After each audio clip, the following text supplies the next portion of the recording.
Hello everyone, I'm Jonathan Little. I'm here today with episode 249 of Weekly Poker Hand. Hope you're all having a great week. Let's go ahead and get right to it. We are playing 5-5-10 with a $20 straddle, and Kathy, under the gun, +1, picks up ace-queen offsuit, raises to 65. That is perfectly fine and reasonable. You may find that you need to make it a little bit more in these games just because players will call with all sorts of marginal junk. Like imagine people have ace-10 suited, right? They're probably going to call 80. Don't be afraid to make it just a little bit larger if people are going to call with a wide range. And if we've seen anything here at Stone's Gambling Hall over the last 6 or 8 episodes of Weekly Poker Hand, people call with all sorts of stuff. All right, now, 7 Lone 4 cards. We're just going to call him Lone. Lone elects to call in the cutoff. And then Davo, who loves to splash around, splashes around with the Jack-9 offsuit in the small blind. Jack-9 should probably just be folded. It's not a great hand, especially when there's someone in the straddle who may just bump it up again. You'll find that if you're playing 5-5-10 with a $20 straddle, very often the straddler is really looking for action, and people who are looking for action will often re-raise a decent chunk of the time. So it's going to go 65 call, and then the straddler is going to make it 300 something, and then Dave Ho's just going to have to fold, right? So it's often not going to lead to a great outcome. But here's a pretty nice outcome. Jack 9 8. So Dave O flops 2 pair, Kathy flops a gut shot, and Lone flops an open-ended straight draw. Okay. Dave checks in the small blind as he should. He should check here very frequently. And now it's on Kathy. Maybe it's not on Kathy. Let's see. Let's wait for everyone to figure out what's happening. If you're not watching the video of this, by the way, you can find it at jonathanlittlepoker.com/WPH. Never mind, Davo's leading. This is a spot where I think when it becomes very multi-way, you should be inclined to check. I do get the idea that leading makes a lot of sense on these middle card type boards, usually if the board's a little bit lower. But when you're against an early position raiser who has seemed to play nothing but reasonably so far, being Kathy, right? And then also Lone, I mean, we haven't even seen a hand with him yet, so presumably he's playing reasonably. They're going to have a lot of medium and big cards in their ranges. So you can count on one of those players betting, and that's going to allow you to raise. When you lead with Jack-9 here, you're essentially pricing them in with all of their decent draws and made hands, right? And you don't really want to do that. You would much rather check raise here and just get all the money in immediately, or lead huge. Now, pot was, let's see, it must have been $220. And Dave leads for $125. I would definitely lead bigger here if you're going to lead. In this scenario, if you're leading, you're going to be leading with your best made hands and your draws. If you've seen my video on YouTube, when to continuation bet and how much, the idea of being very polarized and betting large applies here. So if you're going to bet, you want to bet big, and you would like to bet big here with your best made hands, like Jack-9, and also draws mostly a 10, right? Maybe even a queen. Like say you had queen 4 of spades, so you had a gut shot with a backdoor flush draw. Maybe that makes sense as well.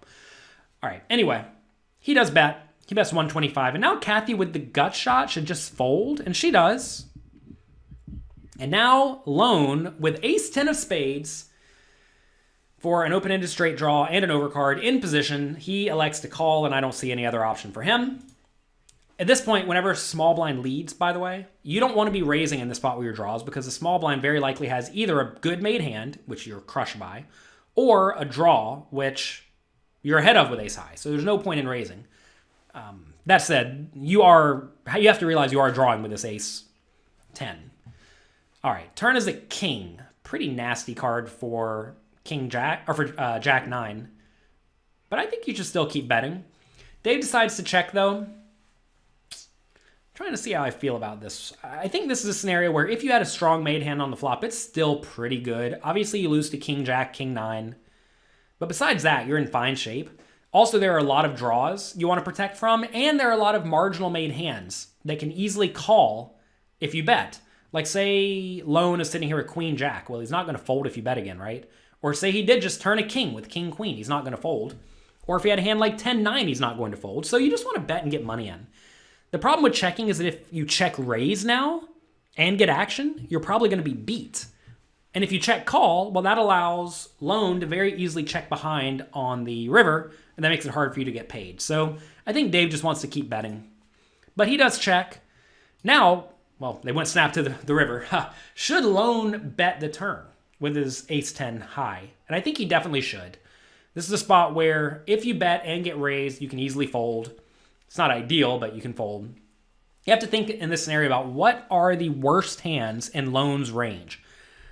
And if you think about it, on Jack, 9, 8, King, Queen 10 got there. King, Queen made top pair, right? Like everything got there with some pair. So if you want to be betting with anything, which certainly you want to bet Queen 10 and King, Jack, right? You also want to be betting with some bluffs, and it's really hard to come up with bluffs that call an under the gun raise, right? This is where it's very important to understand what your range looks like. And just from studying even a little bit over at pokercoaching.com, you would know that you have essentially no bluffs here. So you need to be looking really hard for them. And when you find one, it needs to be bet. And right here, the ace-10 is a very obvious bet in my mind. And you're going to bet turn and you're going to bet big on the river. That's the plan. If you do bet with ace-10 on the turn and you get check raised, well, you're going to fold. And notice it would have worked out great this time because you were against Jack-9. You were drawing pretty thin and you get to not lose more money. So I think this is a pretty easy bet for lone in this spot on the turn, but he doesn't. River is a 9, giving Dave O, who I said should fold pre-flop, a full house. Sometimes when you splash around, well, you'll get there. Dave should definitely bet again. Same story. It's so easy for Dave to be against a jack or a king. I don't think you can go too big here. Pot's 480. I think if you bet too big, you're going to have a tough time getting paid. This is one of these unfortunate spots where you have the nuts or the effective nuts. But if you bet big, your opponent just can't call you very often. So I would bet on the bigger side. Pot's 480. I think I'd go 270 or something like that. Trying to get called by a king or a jack. I understand you block the jack. Look, you're going to have a hard time getting called for a huge bet, so I think 270 or so is nice. If you go too small, you just end up leaving money on the table. In this scenario, there's always some line that will result in you getting called by a lot of marginal made hands, and you don't want to bet too much above that or any above that. Because let's say we knew that lone would call 270 with a jack or a king, but if he faced a bet of 400, well, he would always fold a jack or a king. Well, in that case, clearly 400 is terrible, and 270 is great, right? You're not really trying to get called by nut hands here, which is an important concept because there just are no nut hands in lone's range. If lone had 9-8, he would have bet the turn. If he had king 9, he would have bet the turn. If he had king jack, he would have bet the turn. So we're trying to get called by marginal stuff. And as I think about this more and more, maybe even smaller, like 220 is better, just because it's hard to get called in this scenario unless we are getting called by a hand that is junky. All right, he bets 275. Now, back to lone. Lone, I assumed, would snap fold, but he's counting out chips like he's about to call. Calling here would be terrible. Do not call here. You lose to literally everything. What about raising? I would be very cautious with raising in this scenario because think about Dave-O's range, right? He led the flop, check turn, which is weird, and now he's betting again on this river. Think about the leading range. Go back to thinking about the leading range for Dave. It should be a lot of two pairs, which just got there on the river, right? Jack 9 and 9-8 got there and they're not folding. It could be sets. Those aren't folding either. And it could be bluffs. But again, what bluffs are there? Ace 10, right? You block ace 10. It could be a hand like maybe queen 4 of spades, like I said, but queen 4 of spades, you beat that too, interestingly enough. Maybe he's reading into the bet size, thinking that Dave-O would always bet bigger with his nut hands, but I think, like I just said, that would be an obvious mistake in this spot. So I like the idea of bluffing with some of your hands that are the worst hands in your range, but this is not a good one to do it with because you block a lot of the draws, right? You block backdoor ace-high flush draw, like ace-7 of spades that may lead the flop. You block random 10s, like 10-6 that may lead the flop.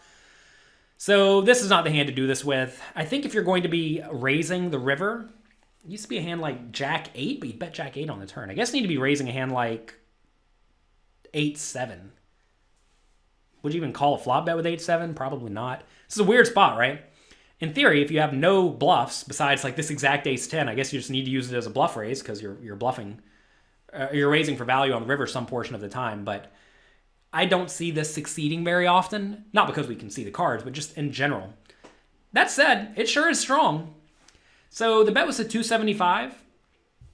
Let's see how much Lone made it. They're only 1,000 behind. Lone made it 500 more, so 775 into a 1,500 pot. If he picks up the pot a third of the time, he immediately profits, assuming these graphics are right. So will Dave fold a third of his range? I think that's roughly what we're looking at. Maybe the stacks are wrong. I'm not entirely sure. So will Dave fold a third of his range in this scenario? Very possibly. I don't know. It's a weird spot. Go to pokercoaching.com. Maybe we'll do a homework question about this because this is a dicey one. I don't think this is going to work very often, though, especially due to the flop lead. If there wasn't a flop lead, this hand would be very different. You know, a problem that a lot of poker players have is they try to transfer various experiences they've had in hands that were similar but different to specific situations. And like, how often does it go flop lead, check on the turn, and then bet river, and then raise? It's just like doesn't happen, right? So this is a scenario where it's very important to really drill down and think about your opponent's range. And here, I think Dave O is going to end up with a lot of boats on the river. If your opponent has lots of boats, obviously you just don't want to bluff.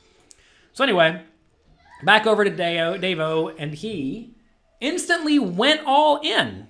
I think that's probably a mistake too, because if you think about Lone's range at this point, Lone is going to have to raise the river. Like, what's he even going to have? He's going to have a boat, which, you know, you lose to King 9 and you lose to pocket kings, which he probably doesn't have.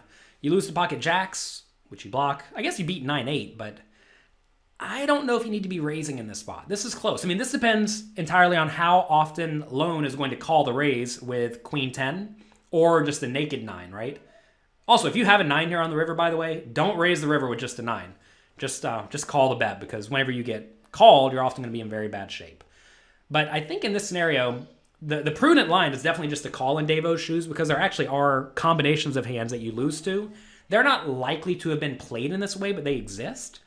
And you have to understand that you don't necessarily know how your opponent is going to play. Therefore, sometimes being a little bit cautious when a boatload of money is going in the pot is ideal. That said, well, now Lone would be insane to call. He's sitting here thinking for a while. It's as if he's counting the pot or something. In this scenario, I don't think there's any merit in saving face, especially when you're playing on TV, right? People are going to be able to see your cards. Just fold. And if anything, it makes people afraid if you can raise this river and then just snap fold, because you know what you're doing, right? I know this is the bottom of my range. I know I'm bluffing with it. I'm supposed to do this. And yes, it failed. It failed. I don't care. Moving on with my life, right? So anyway, he eventually folds, and that was a doozy. I want to thank you all for being here today.